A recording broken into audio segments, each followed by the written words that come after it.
You're now tuned into the fourth season of Atypical Voices in Our Time, the official podcast of Chemistry Productions, a media education company. Let's get it started. That's AVIOT.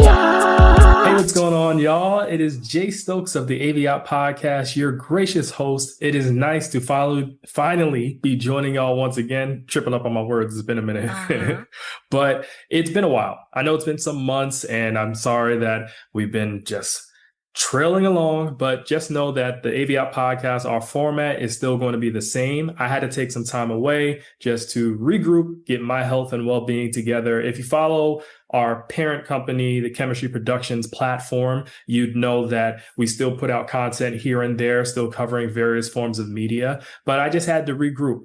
Going forward, what we're going to try to be doing with this podcast is we're going to try to make clips and make episodes into, I guess, little clips that we can post on YouTube, on our other social media platforms, but we're not going to be doing the full episodes just yet. My computer is very slow. I need to get a new computer. Yes. I had a computer, but then I spilled a drink on it and that got fried. So I had to go back to an older computer. And now I'm trying to operate with this, this pile of scraps, but I'm thankful for it. It's gotten me to the point of where I can actually make material and put it out there, have discussions with different individuals. So there is that. Also, I want to start interviewing people again. I know the year is slowly wrapping up. We're in July right now, but I do want to get some interviews in before the year is over. I had a set number in mind. I don't know if we're going to reach that number, but I'm still going to go for that. So how it's going to go is I'm going to put out podcast episodes. We usually try to put them out on Tuesdays and Thursdays. That was the overall goal. I'm actually recording this podcast episode on Tuesday, July 15th, 2025, just to date it. I want to start sticking to that schedule. After that, then we're going to just have the episodes coming out on a week-by-week basis.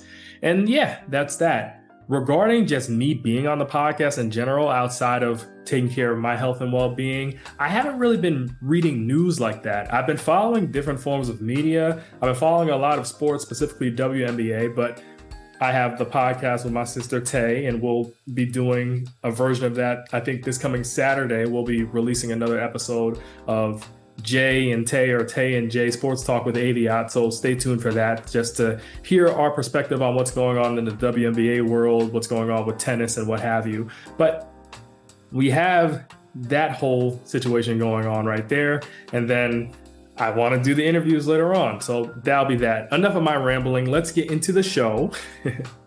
I want to start this episode speaking about the Ironheart series, just getting into media in general. Usually I'm smoother with the transitions. I had a transition, but I forgot how I was going to do the transition, but it is what it is. If you haven't heard, Ironheart, it is a series that is on Disney Plus, and it is a part of the Marvel franchise, superheroes. It follows a black heroine, a black female superhero named Riri Williams. He has the nickname or the moniker Ironheart because she builds iron suits like the comic book character Iron Man or Tony Stark. Okay. I thought that Disney Plus did a horrible job at marketing this show. And I mentioned it on AVIOT Sunday Brew, the live that we do every Sunday on YouTube.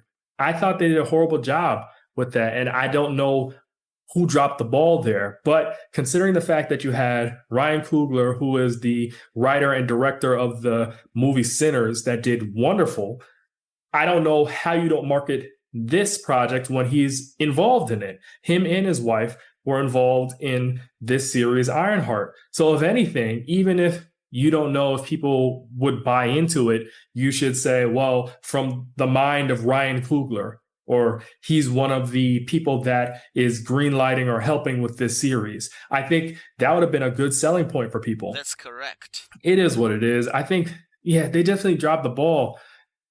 And the reason why I say it is what it is because, unfortunately, I believe when it comes to a lot of Black characters in general or Black-led projects, because even this project right here, Ironheart, the lead writer was a Black woman. You had the lead producers the lead directors were also Black women. I think when it comes to matters in which Black people are involved, a lot of times they just don't get much support.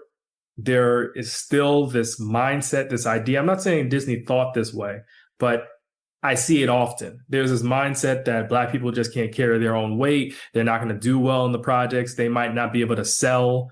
I remember with Black Panther, I think over in some Asian countries, they were covering up Chadwick Boseman's face for the first Black Panther project on the movie posters because they felt that having his face on these projects, it wouldn't sell. People wouldn't buy into it. Wow. So I believe that that same mindset still occurs with America in certain projects in which Black people are involved. And since you had this Black led show, you have a Black main character. The cast was very colorful, Black, Latino. I believe that maybe there was a thought saying, well, we don't think this is going to sell, so we're not going to really promote it as much. To me, I don't think that's smart, especially when you invest so much money in it. And I believe the show itself was filmed like years ago, I think 2 years ago or so. But that's why a lot of the graphics and everything was polished. Watching this show, I had an amazing time. And I'll be honest, I have a bias towards Black projects. I have a bias towards projects with a Black lead. Obviously, I'll be able to tell you if something is not that great. But this, to me, I thought it was a great project. It was very grounded. I won't give too much away, but I'm definitely advocating for you all. If you haven't seen it already or watched it already, Ironheart, definitely check that out. Yes, sir. I think that they did a good job with pacing. And then another thing, too, the main character, Riri Williams, I always tongue twister, Riri Williams. I felt that she got a lot of flack online from people saying, oh, well, she wasn't a likable character. She was a little bit stoic. She was a little standoffish. And if you look in the show, once again, not giving too much away, but she was dealing with grief.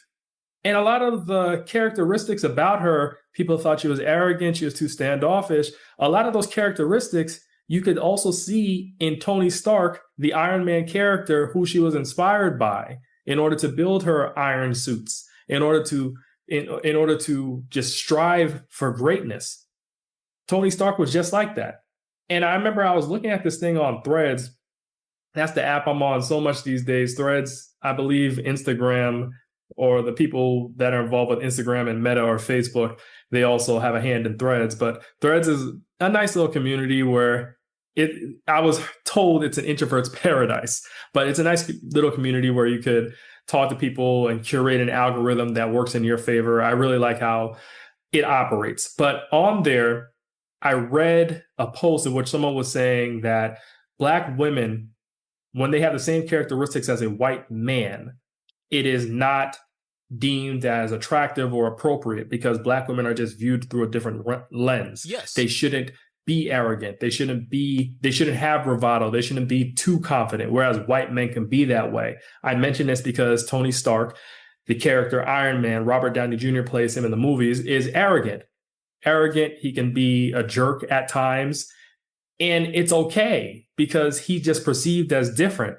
It's like, yeah, he's arrogant, but we like him. He's funny. He makes quips here and there. Whereas Riri Williams, she had her funny moments too, and she had her arrogance. She made her quips. And I just feel because she was a Black woman, it just wasn't taken the same. And that's really unfortunate. That's really disheartening because she should be allowed to be able to express herself, to deal with the grief that she dealt with in the show and still be seen as a character that is growing, that is going to have an arc.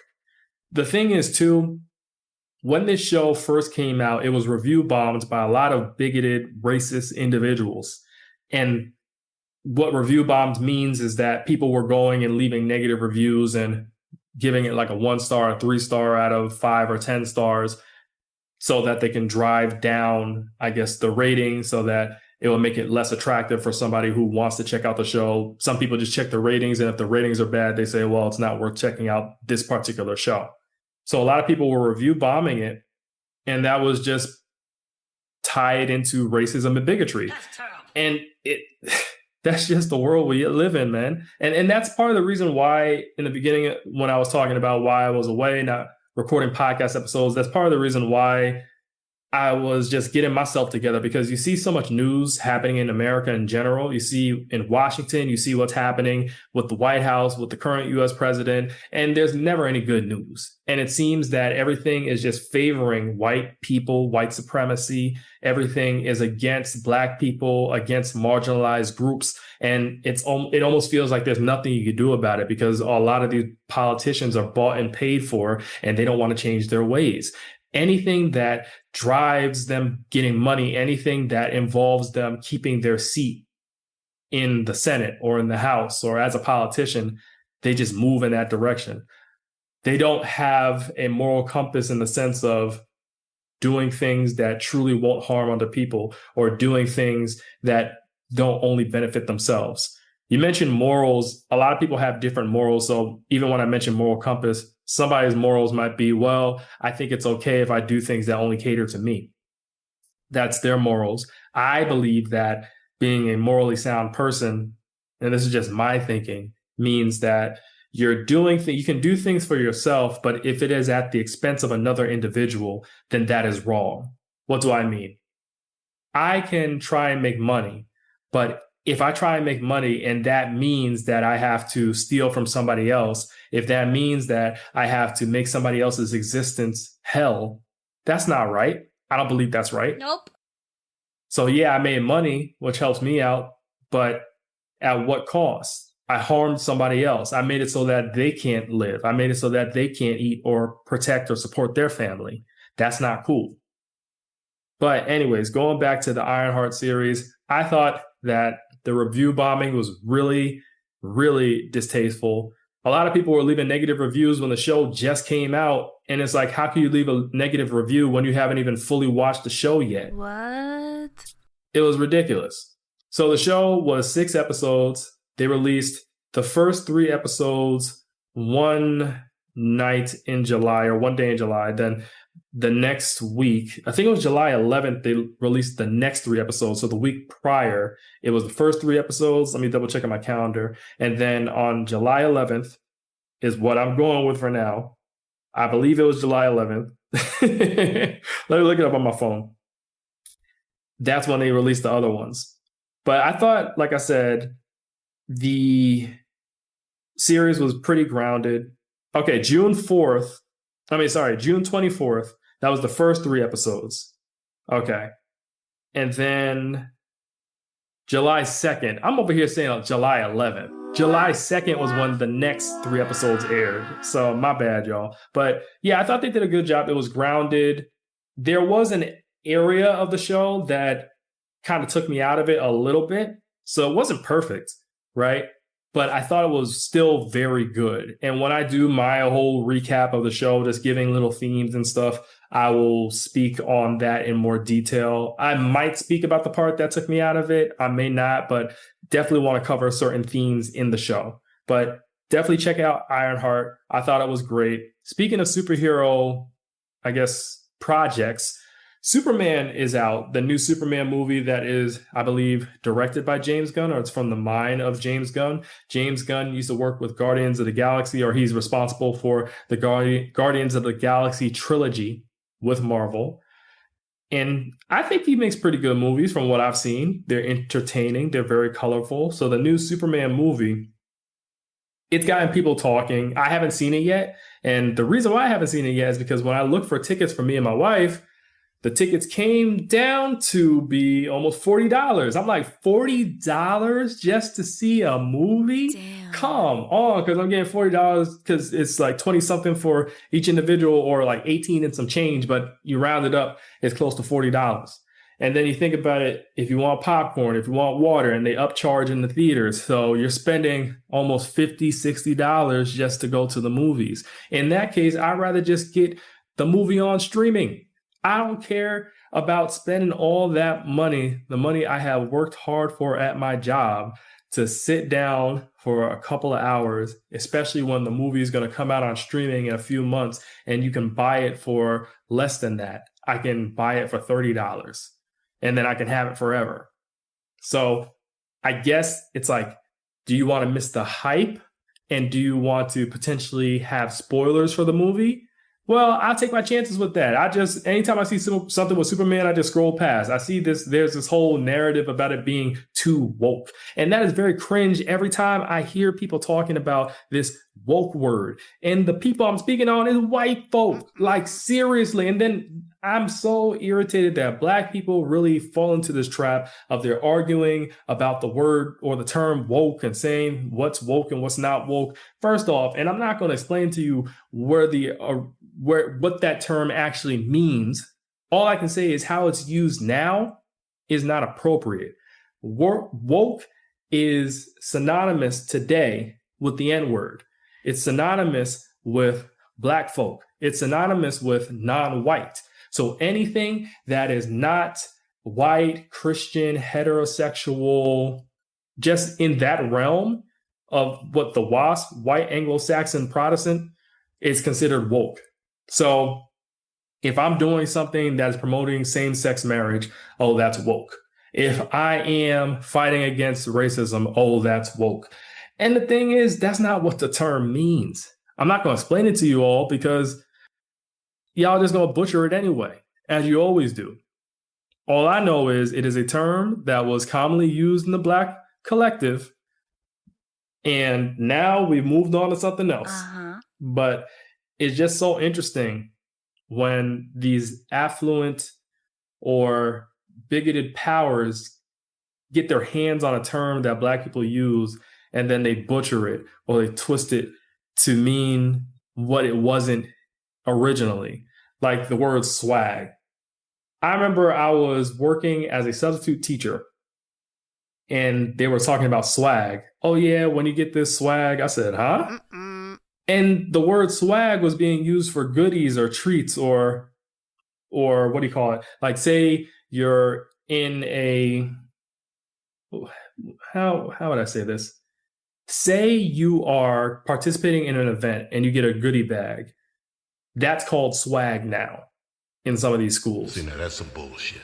I don't know who decided to do that, but that's not where the term swag came from or what it means. And now it's just butchered. And I don't know who made it that way, but I wouldn't be surprised if an individual who is not Black, I'm not going to just put it on white folk, an individual who is not Black decided to say, well, swag means goodie bag, or swag means a t-shirt, or swag means getting candy.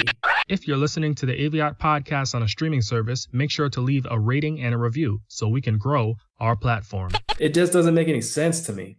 It's very unnerving. But anyways, Superman is being called woke. I haven't seen why, but I can only assume that this iteration of Superman is probably giving speeches that challenge a lot of bigoted narratives or racist narratives that we know today, or that this Superman, he is somebody who protects non-privileged folk. And that's why you have a lot of like Fox News outlets, a lot of right-wing outlets calling the movie woke. That's the only thing I could think of there. But yeah, so I'm going to hold off on watching Superman.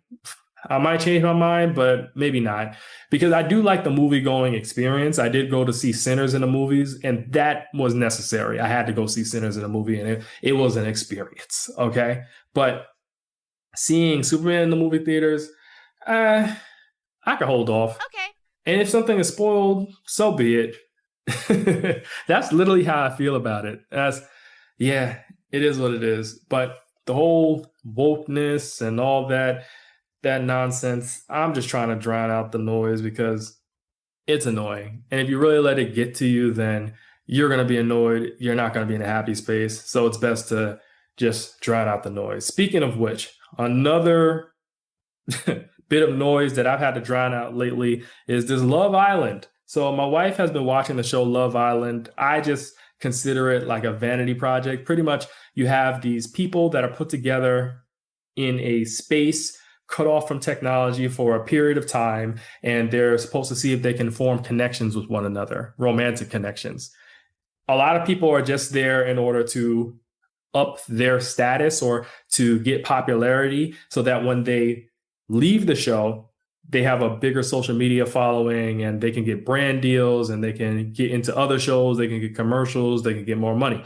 So that is something that a lot of people go on that show for. Other people are genuine and they're trying to find a romantic relationship, yada, yada, yada. But the thing is, everybody on Love Island, for the most part, is conventionally attractive, right? So you have attractive Black folk, attractive Latino folk, attractive Asian folk, attractive white folk, attractive racially ambiguous folk. I've never seen somebody who was out of shape on Love Island. I've never seen someone who's not conventionally attractive on Love Island. Now, I might not be attracted to everybody on that show or find everybody attractive, but I could see how they would be attractive to many. With this Love Island show, there was the appearance of a Black woman named Olandria, and there was a white man named Nick. And so there's been many people who have been shipping this relationship, and they've affectionately coined it Nicolandria. Now the show has ended, okay? The show has ended, and this woman by the name of Amaya won. She had her partner on there, and they won the show together. So I'll actually look to make sure I can see what the name of her partner was. But Love Island winners. It's Amaya and... Can we say who? Come on now. Amaya and Brian. So Amaya and Brian, they won the show. But a lot of people wanted Nick and Olandria to win.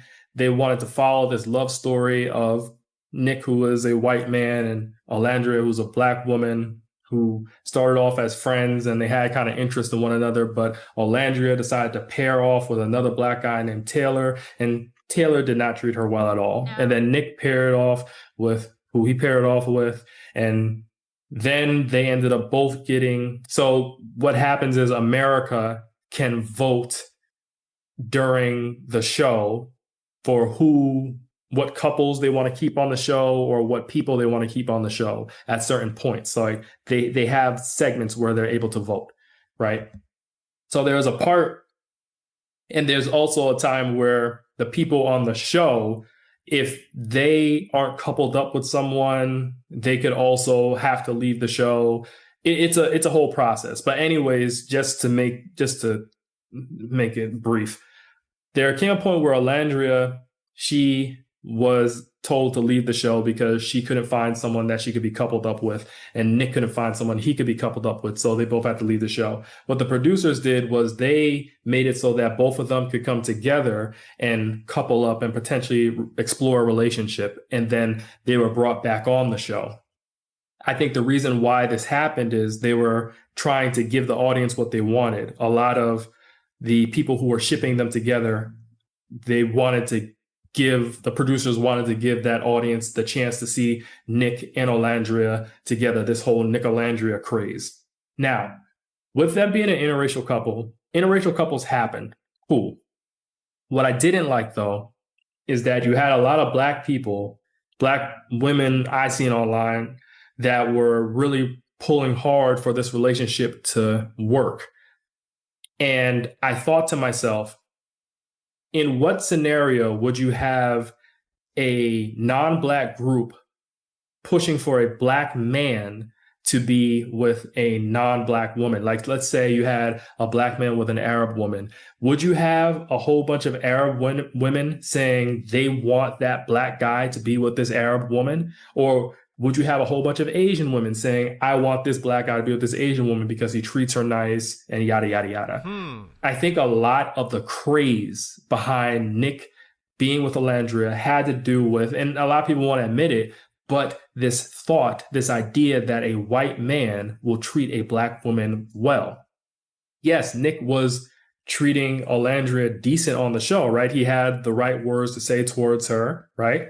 But I felt that a lot of the talk behind it was a little much. Like, oh my goodness, look how he praises her. It made me think of this. So there's a song by this hip hop artist named Cali, and it's called Area Codes. It was released in 2022. And in this song, Cali states, I got a white boy on my roster. He be feeding me pasta and lobster. I'll say that again. Got a white boy on my roster. He be feeding me pasta and lobster. Meaning that there is this perception that when a Black woman gets with a white guy, he will automatically treat her better. He will wine and dine her. He has the money to provide what she needs in terms of taking care of her life, making sure that she lives a comfortable lifestyle. There is that thought that goes through a lot of people's heads. And unfortunately, it is in their subconscious. And so when you're cheering for this black woman to be paired with this white guy, a lot of times I think it's rooted in the thought that, well, this white guy is going to treat her better than anybody else. Why do I say that? There is this thought a lot within the Black collective, and I can speak to this from my own anecdotal experience. There is a thought within a lot in the Black collective that when Black women are treated wrong by Black guys, as Alandria was by Taylor in the show, and Taylor did treat her wrong. I think he's a colorist. He said he wasn't attracted to her. Alandria is a very attractive woman, dark-skinned woman too. And there's this thought that whenever a Black guy treats you wrong, well, maybe I should start dating out. And what I notice is a lot of times Black women, they'll be like, well, I got to try and date a white guy then. Well, my thing is, why is it never, I'll date an Asian guy, I'll date a Hispanic guy, I'll date a Samoan guy, I'll date an Arab guy. It's always white, right? So that's what makes me think that, well, I need to date the antithesis of Black and they'll be better. Black men fall victim to this too. Yes. They'll be like, well, these sisters, these Black women, they're too angry, they're too aggressive, so let me date a white girl. They're more submissive. They'll listen to me better. I don't like that mindset at all. It's wrong. It's not cool. And so I made a video in which I was touching on this, and I said that it's not the fact that people are rooting for Alandria to be paired with Nick because they think he's a nice guy. It's more of the obsession that was bothering me, because the obsession to me gave, okay, this Black woman is going to be treated well by this white guy. That's what the obsession gave. So I made a video and I posted it on the socials via the Chemistry Productions account. Once again, that's our parent company for the AVIOT podcast.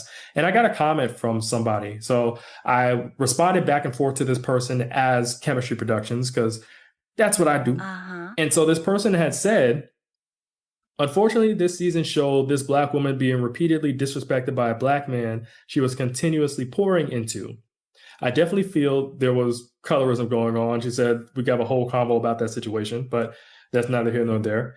And so then this woman said, so we are just glad she finally is with a man who sees her worth and thinks she's beautiful. And like I said, that man just happens to be white.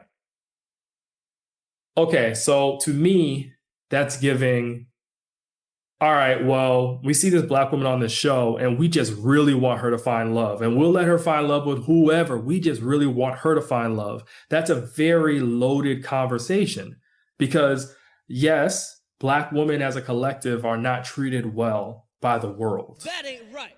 Unfortunately, because Black women are not treated well by the world and within their own race, a lot of brothers are not treating sisters right. I'm not a fan of that at all. What happens is there's this push to have Black women find love by any means necessary. And it's like, we just want someone to love us. And I think that's very sad. Now, remember, this is a show. Okay, this is a show, Love Island. If Alandria does not find love on this show, that doesn't mean she can't find love elsewhere. There are millions of people in the world. She can find love elsewhere. Maybe you just wanted her to win this show, and that's why you wanted her to really find somebody, and that's why Nick, being the only person who really valued her, it seemed, on this show. There was another Black guy that did too, but he was voted off, but that's neither here nor there. But you see this guy, Nick, he really valued Alandria, or seemingly valued Alandria on this show. And after the show ended, I think they're still seemingly together. So you're saying, I just really want her to pair with him because he values her. My thing is it because you want her to win the show, or you just want her to find love? Because if you want her to find love, it doesn't need to be on the show. Nope. Right? But if you want her to win this show, which she almost did, she was in the running. Amaya and her guy won. Amaya and Brian won. And I think Alandria and Nick, they were in second place. So she almost did win. So if you wanted her to win the show, you have a case. But if you're saying, I just want her to find love, it doesn't have to be on this show. It could also be elsewhere. So I just yeah, it's really disturbing to me, the craze behind it. Because like I said, I don't think you'd find another group that would have that much craze behind a black guy pairing with a non-black woman. Why? Because in a lot of cases, black men have these stereotypes that get associated with them. They're too aggressive, they're hypersexual, they're dangerous, right? And even with those stereotypes, it's so hilarious because sometimes those stereotypes get used in order to make black men more viable or more attractive, but then in other cases, it's used to demonize them. What do I mean by that? Okay, let's talk about the adult film industry. We have black men on there, and it's like, oh, they're hypersexual, they have large genitalia, so we got to push this, right? There's a lot of talk of that, but then outside of the adult film industry, if a black guy tries to come on to a non-black woman, or even a black woman in certain cases, that stereotype of them being hypersexual gets used against them. That's correct. So in the adult film industry, it's a positive, but outside of that, it's a negative. Or it's fetishized. So you have non-black groups that are fetishizing these black men that are hypersexual, large genitalia, big, strong, can please you in bed. And then when there are matters that actually impact them, like them being killed by rogue police officers, racist police officers, no one seems to bat an eye. No one's going to their aid. When you have their mothers dying from maternal mortality, their sisters, their daughters, their significant others dying from maternal mortality, no one seems to care because black women have a high maternal mortality rate in the United States, and a lot of it's fueled by racism, neglect in the doctor's office, physicians not taking seriously the words of black women who are saying, I'm in pain. So you see that right there. And now for a quick commercial break. Hey guys, as you can hear, we are unapologetic in our opinions. We may be politically incorrect or possibly wrong, but don't knock us for being ourselves and saying what many are too afraid to admit out loud. Anyways, if you have any thoughts or questions about our show, email us at chemistryproductions@gmail.com. That's K3MISTRY productions@gmail.com. We'll be sure to address whatever you have to say. Yeah, it gets heavy sometimes because it's just very annoying how black people are viewed. And then you have black women in certain spaces, they're seen as too aggressive when they take up for themselves. They're seen as too loud when they say, hey, I don't like that. I don't want you touching my hair. I deserve this raise at my job. Oh, I'm not going to take you talking to me like that. It's disrespectful towards me. But then on the flip side, you say, oh, well, black women.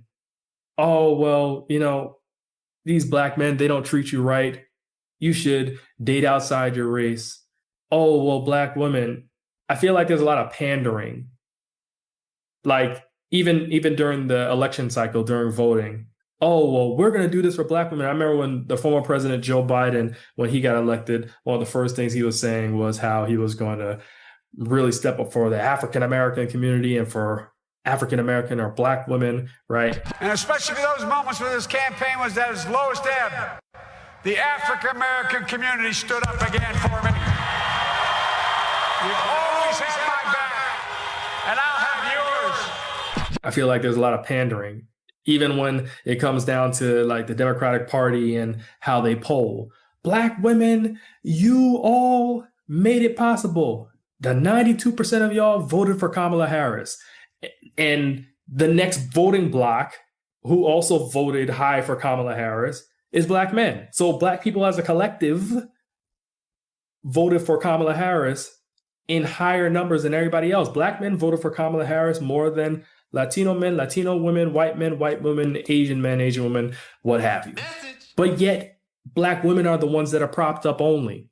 So on one end, you're demonizing them for how they act. You're demonizing them for their hair. You demonize them for their full lips. You demonize them for their noses. You demonize them for their curves.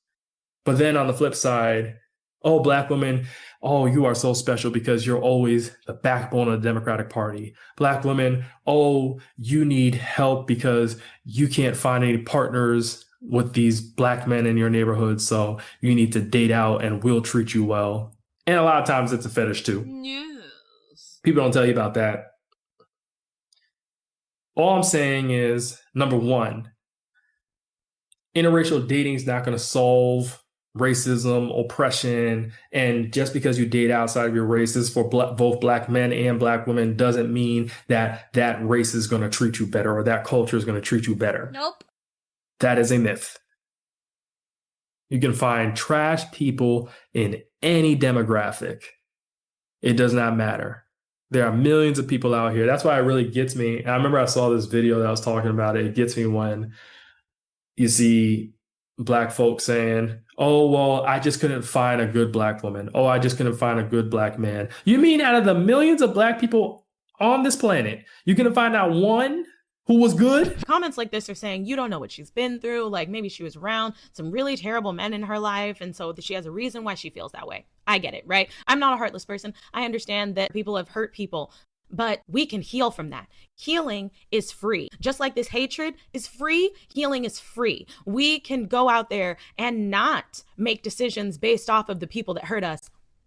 Shocker, I know, but I think that you all need to go to therapy. If you are still out here blaming all men for the fact that a few of them in your life hurt you, 1, 2, 3, 4, 5, 6, a dozen, because there are 8 billion people on this planet. I'm going to need you to reel it in because that's not all men across the entire diaspora.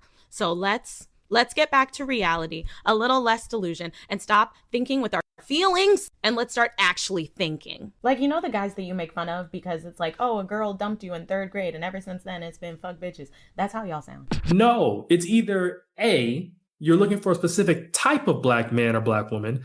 B, you haven't left your environment that you grew up in, so you haven't seen more of the world. Or C, you got to work on yourself. Yeah, it just really annoys me. But hey, Nick and Alondra, they seem to still be together. And, you know, however it turns out for them, that's how it turns out for them. But like I said, the obsession, the craze behind them being together, that is something that I'm not cool with. I'm never going to champion a person dating outside of their race or marrying outside their race. No, I'm not going to do that. If it happens, it happens. That's cool for them. Oh, well. To be honest, the most revolutionary act a black person can do nowadays, with everyone trying to take us out, trying to oppress us, trying to suppress us, is to date, marry, and procreate with a black person. That's the most revolutionary thing you can do. I remember one time my wife and I were in Canada, and this is my own anecdotal experience. I don't know how Canada gets down, but my wife and I, Karen, in Canada, we were holding hands, and we're just walking down the street over in the Niagara Falls area. All the stares we were getting, because I didn't see any monoracial black couples together. I saw all interracial couples, and we were just getting so many stares. And I just thought about it as, well, wouldn't it be crazy if these people are just thinking, oh, that's odd. Oh, what are they on? Oh, they look a little dangerous. Because you have because you have a black man and a black woman together. I think that freaks people out. I think that scares people. I think that's why there's a concerted effort. Think about it. If it was harmless for a black man and woman to be married and to procreate, why does it seem that there are so many odds stacked against us to be together? From the education system, you have black men having a hard time going to college because they're either incarcerated, they're targeted by law enforcement, they're punished too much at an early age. They don't have the finances in order to get to college because they come from poor backgrounds. We can get into that in another episode, why that happens, right? You have the issues of colorism, where you have black men and lighter skinned women that are promoted all the time in media. You don't really see chocolate couples really promoted together in media like that. That has an impact on the psyche. You have all these gender wars between black men and women online, in which they're all going back and forth with each other. And we don't even know where the genesis of these conversations happen. For all we know, a non-black person probably started the conversation and then black people ran with it. The images of black men in hip hop degrading Black women, saying all these negative things about Black women, wanting to date wanting to date racially ambiguous women. That's by design. So what I'm saying is dating, marrying, and procreating with a Black person as a Black person is a revolutionary act. And with that, let's get into our commercial break. So y'all, been gone for a while from the podcast, and I've been really big, as I said before, into Threads. Threads is a cool platform. It's an introvert's paradise. I talk there on behalf of the Chemistry Productions platform. How I envision it is how I'm speaking, the Chemistry Productions, I guess, persona on Threads and on other social media. I speak as if it is an entity. So the Chemistry Productions persona is a heterosexual male who's married, who is very pro-Black, who is into defending marginalized groups, who loves sports. I try not to use I on social media. I actually don't use I on social media. I'll say we, our, over here. Like, oh, we love that over here. I'll never say I, because I never want to make it seem that it's a person. It's a persona. It's an entity. Oh, really? I hope that makes sense. But I interact with different people on Chemistry Productions under the Chemistry Productions banner via Threads, via Blue Sky, via YouTube, via Facebook, via Instagram.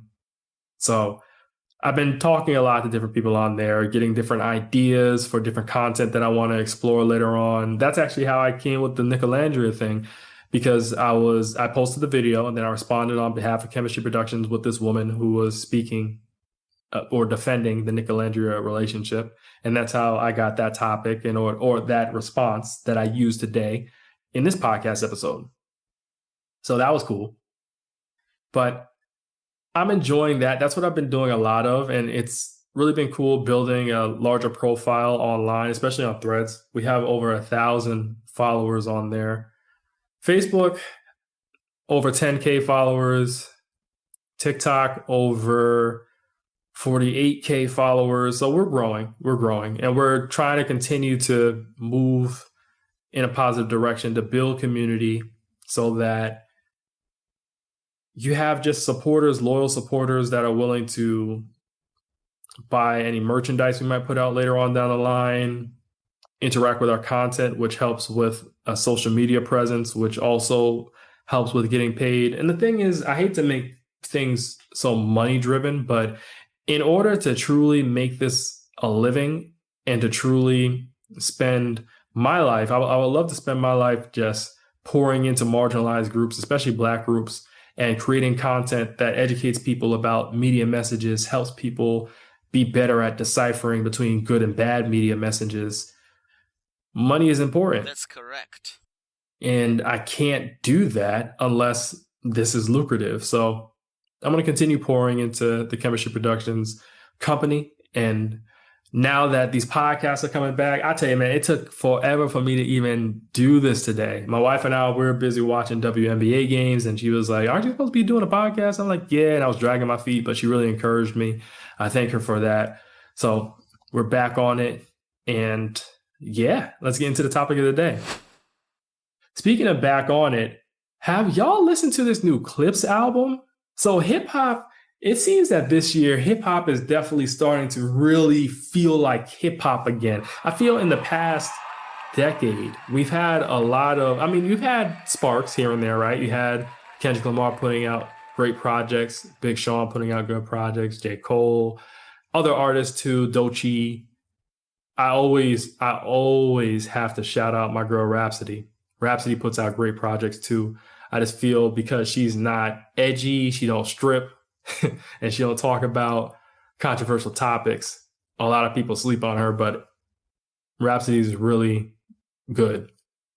And then you have just the bop rappers. So Megan Thee Stallion, personality rappers, Megan Thee Stallion, Cardi B, Nicki Minaj. They're not really saying anything, but the music makes you dance.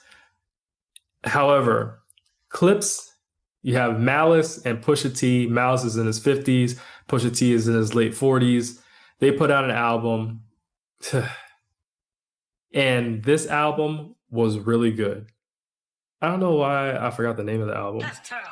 But I've listened to the album about 4 or 5 times already.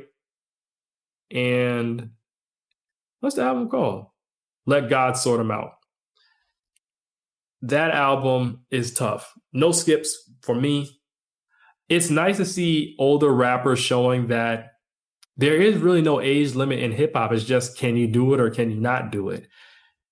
A lot of the topics on there are heavy. You have topics that deal with religion, topics that deal with spirituality, that deal with family, that deal with growing pains. I thought they did an excellent job. And I definitely encourage you all, Let God Sort 'Em Out, to definitely check out that album. They linked up with Pharrell, who was a longtime friend of theirs. It's solid. Yes. Solid. So it was nice to hear them back. So speaking of hip hop, I remember I made another podcast episode in which I was talking about the beginning of the year, a rapper by the name of Joey Badass. He had made a record that kind of dissed people on the West Coast. Joey Badass is from Brooklyn, New York. I think he's from Brooklyn. Let me make sure. So he had made a song that kind of dissed rappers from the West Coast. And the West Coast has been on a high because of he's from Brooklyn.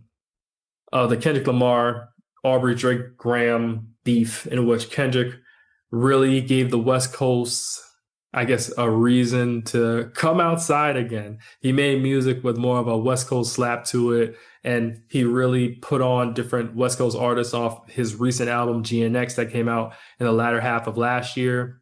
And that West Coast sound, the slang, just the culture has been at the forefront of hip hop due to Kendrick Lamar winning that rap battle with Aubrey and also putting out a very great project. Then you had Tyler, the Creator, who's also from the West Coast, from California as well. He put out a great project too. And so the West Coast has been on a high. And then Joey Badass comes in the beginning of this year saying there's too much West Coast D-licking.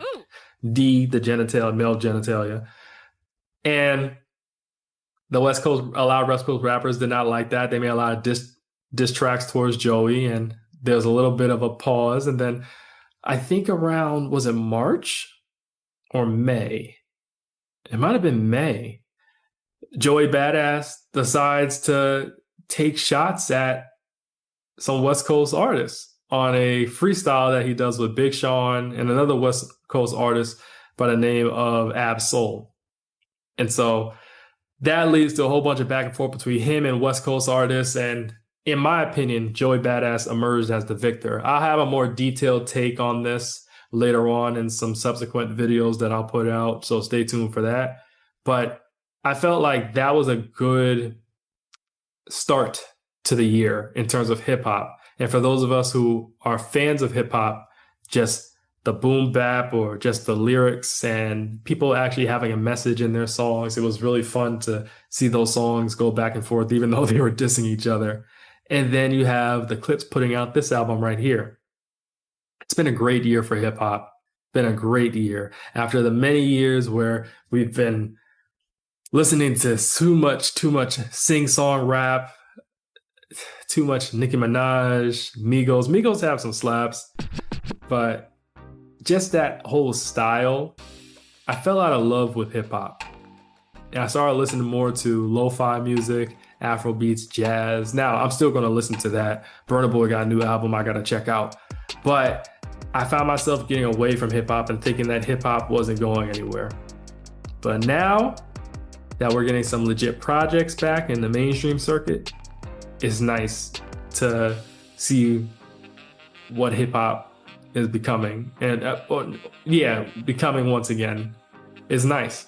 So hopefully other people can carry the torch and learn from the direction of Kendrick Lamar and the Clips and create great projects and also put forth albums that are thought-provoking and just get us talking.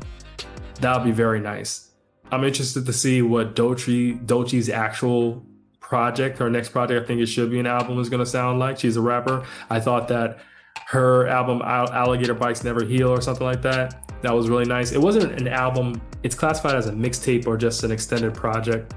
So I thought that was very nice. Rhapsody, she has, I think it's Please Don't Cry, that's the name of it, the name of her project. That was really good. She had Felicia Rashad narrating on there. I don't mean to be rambling, I'm just reminiscing on their great projects. It's been a nice year for hip hop in general. And I definitely want y'all to check out the Clips album. With that being said, thank you for joining me on this podcast episode, and look forward to more from us in the near future. Thanks, y'all. Till next time. Peace. So go a little something like this. That's AVIOT.